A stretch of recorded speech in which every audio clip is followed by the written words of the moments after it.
जय श्री राधे।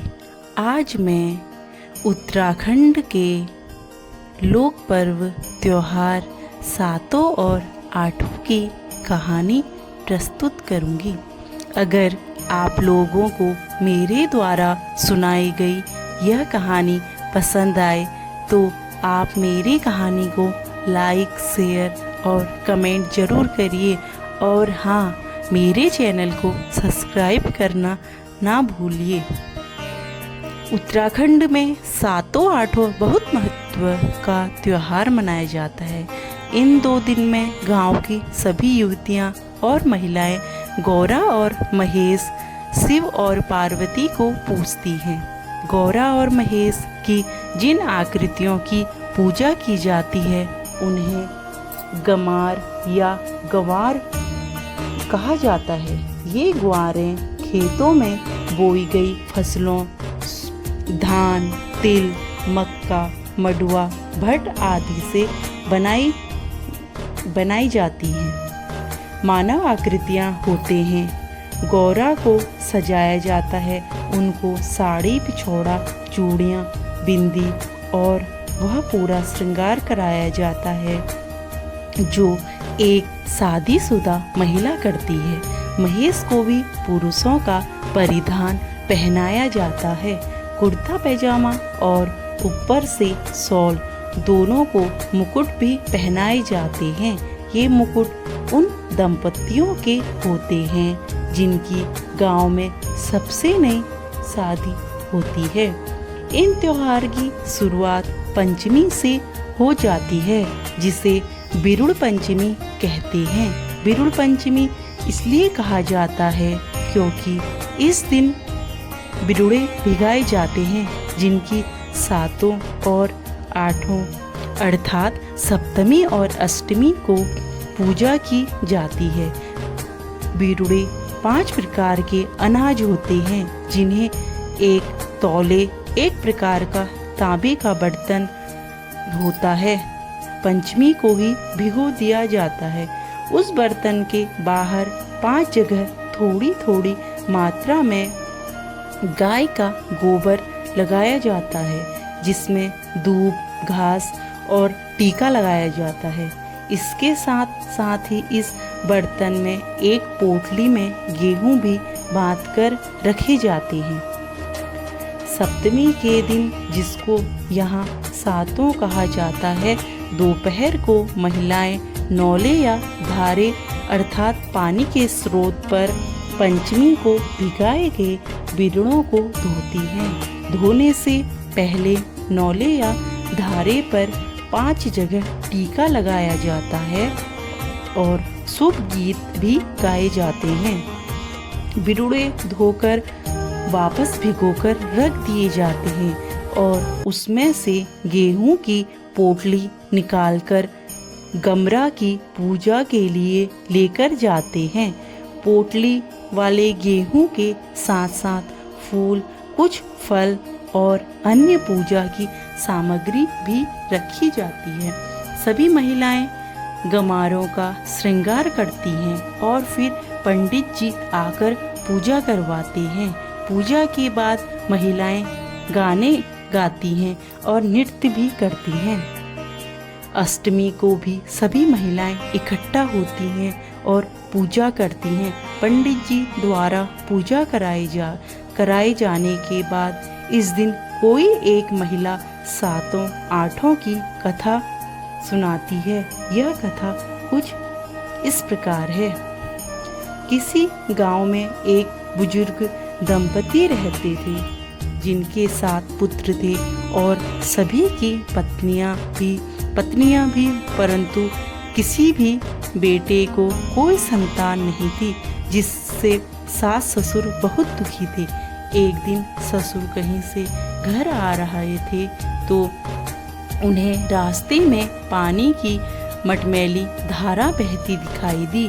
उस समय बरसात का भी मौसम नहीं था तो वो सोचने लगे कि यह पानी कहाँ से आ रहा है और उस धारा के साथ साथ चलते हुए एक नौले पर पहुंच गए जहां कुछ महिलाएं बिरुड़े धो रही थी। मटमैला पानी उन बिरुड़ों का ही था। उनसे पूछा, ये आप सभी क्या कर रही हैं? महिलाओं ने जवाब दिया, हम नहा धोकर बिरुड़े धो रहे हैं और फिर गौरा महेश की पूजा करेंगे। उसने फिर पूछा, क्या होते हैं और इस पूजा को करने से क्या होता है? इस पूजा की विधि भी हमें बताइए। महिलाओं ने कहा, 5 अनाजों को भिगोया जाता है। भिगाने से पहले नहा धोकर घर की लिपाई पुताई की जाती है। घर के 5 कोनों में दिया जलाया जाता है। टीका लगाकर फिर बिरुड़े भिगाते हैं, लेकिन भिगाते समय उसको चखना नहीं चाहिए। इससे पूजा सफल नहीं मानी जाती और इस पूजा को करने से जिनके घर में अन्न नहीं होता अन्न आता है, जिसके घर में धन नहीं होता धन आता है और जिसके घर में संतान नहीं होती संतान आती है। यह सुनकर वह व्यक्ति चला गया और घर पहुंचकर अपनी पत्नी को इसके बारे में बताया। पत्नी ने अपनी एक बहू को बुलाया जो उसको सबसे लाडली थी और उसको बिरुड़े भिगाने को कहा। उसने भिगोते समय एक दाना चख लिया। सास ने उससे कहा, बहू तुमने इसे चखकर इस विधान को खंडित कर दिया। फिर अपनी दूसरी बहू को बुलाया जो भी उसकी लाडली थी पर पहली वाली से कम। उसने भी बिरुड़े भिगोने से पहले चख लिए। ऐसा करते करते सास ने 6 बहुओं को बोला और सभी ने भिगोने से पहले बिरुड़े चख लिए। अब एक ही बहू बची थी जो सास को पसंद नहीं थी। उससे बाहर के सारे मुश्किल काम कराए जाते थे और उसके साथ ठीक से व्यवहार भी नहीं किया जाता था। इसलिए सबसे आखिर में उसे कहा गया कि तुम बिरुड़ भिगाओ। बहू ने नहाया, दिया जलाया और बिरुड़े भिगा दिए। उसका पति भी घर पर ही था। कुछ महीनों में ही बहू गर्भवती हो गई। दूसरी 7-8 आने से पहले उसका पुत्र भी हो गया। अब घर में एक संतान तो थी पर वो उस बहू की थी जिसको सास पसंद नहीं करती थी। सास ने अपने पति से कहा कि बड़ी मुश्किलों के बाद घर में संतान आई है तो पंडित जी से इसका विचार तो करना पड़ेगा। पति ने कहा, ठीक है, मैं पंडित जी के पास जाऊंगा। इस बीच सास खुद पंडित जी को जाकर पैसे दे आई और बोली कि जब मेरा पति आपसे बच्चे के बारे में बात करने आएगा तो आप बोलना यह संतान अन्न और धन और परिवार की सुख समृद्धि के लिए ठीक नहीं है। पंडित जी भी मान गए। कुछ दिन बाद फिर 7-8 आने वाली थी। सास ने बहू को कहा कि बहू, मुझे खबर मिली है कि तेरे पिता की मृत्यु हो गई है। तेरी माँ शोक में है। तुझे वहाँ जाना चाहिए। बच्चे की फिक्र मत कर, मैं इसका ध्यान रखूंगी। बहू रोती बिलखती अपने मायके पहुंची। जिस दिन वह पहुंची उस दिन 8 था और मायके में पूजा चल रही थी।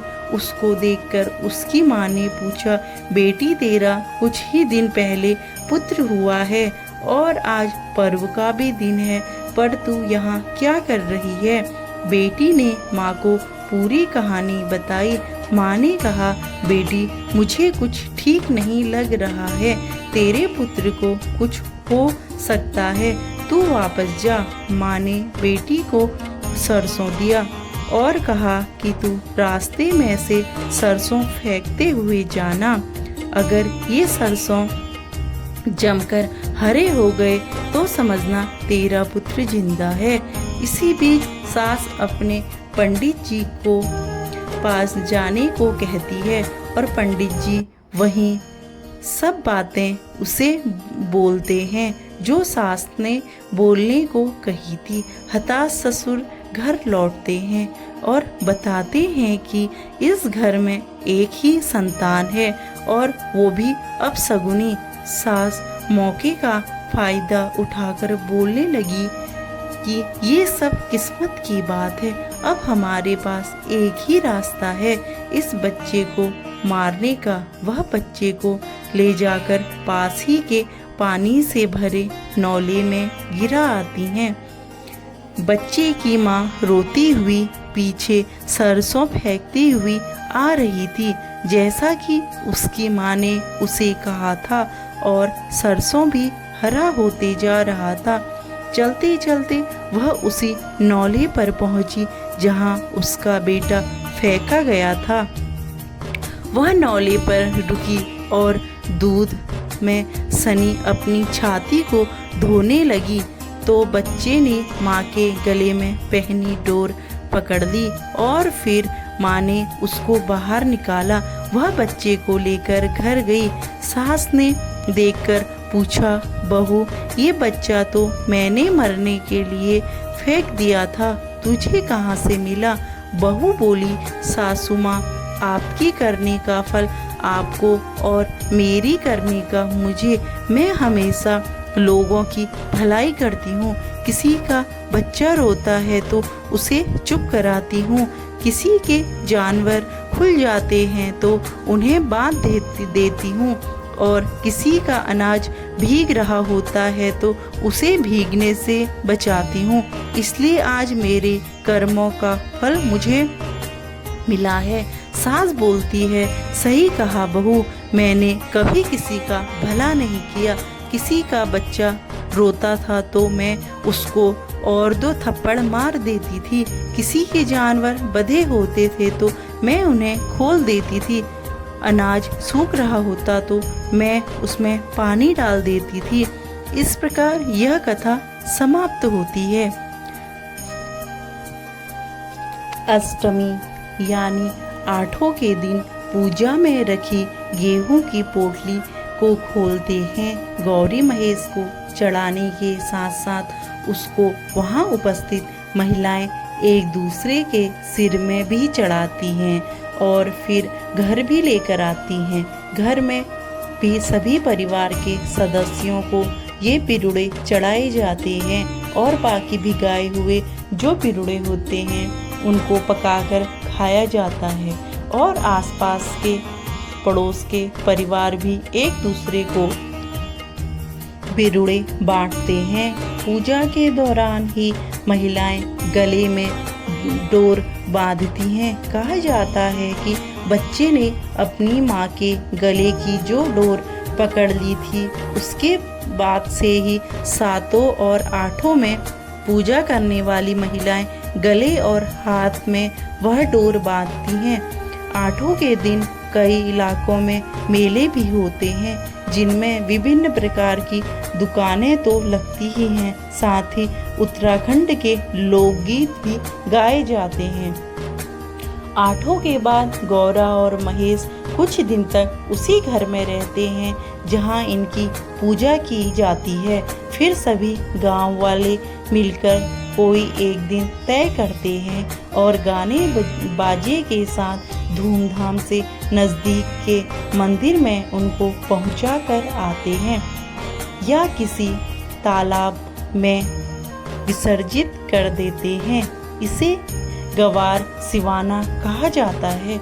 मंदिर में भी नाच गाने होते हैं और इस तरह अगले साल फिर गौरा महेश के वापस लौटने की कामना की जाती है।